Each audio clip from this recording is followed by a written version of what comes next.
11-vuotiaana Mikkeliin tullut afgaanipakolainen uskoo, että nyt on nuoren sukupolven aika rakentaa monikulttuurista tulevaisuutta.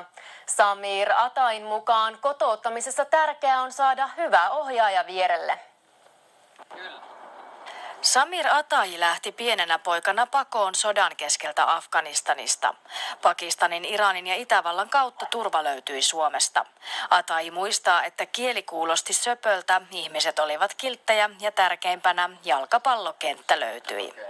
Mä olisin, että suomalaisille ei ollut välttämättä sitä kokemusta ulkomaalaisiin niin kuin suhtautumiseen, mutta mun luokasta mun mielestä tuli tosi hyvin vastaan ja mä sain semmoiset hyvät ystävät, jotka puhtaalla sydämellä lähti eteenpäin ja otti minut vastaan ja saatiin sitten lähteäkin sinne jalkapallon joukkueeseen, niin pelattiin MP:ssä. Afganistanista tulee vuosittain muutamia satoja turvapaikanhakijoita.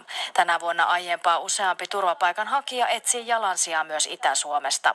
Kotouttamisessa Atain mukaan on tärkeää saada hyvä ohjaaja ja oppia kieltä.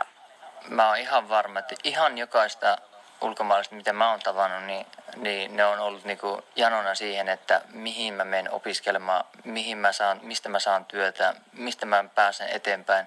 Mun mielestä ei tarvitse oikeasti pelätä. Ne ihmiset on nähnyt tosi vaikeuksia elämään.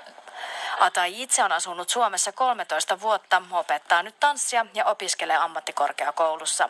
Atai toivoo, että ihmiset lopettaisivat erottelun uskonnon, kielen tai ihonvärin takia.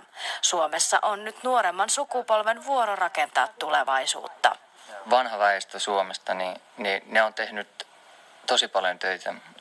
Ja ne on uhrautunut omia aikoja, että ne saa suomalaisille helppo ja mahtavaa Suomea. Me tiedetään, että Suomi on menossa sinne monikulttuurisempaa suuntaan, niin nyt on oikeasti meidän vuoro tehdä työtä siihen eteen, että sitten meidän lapsille mahtava elämä, mikä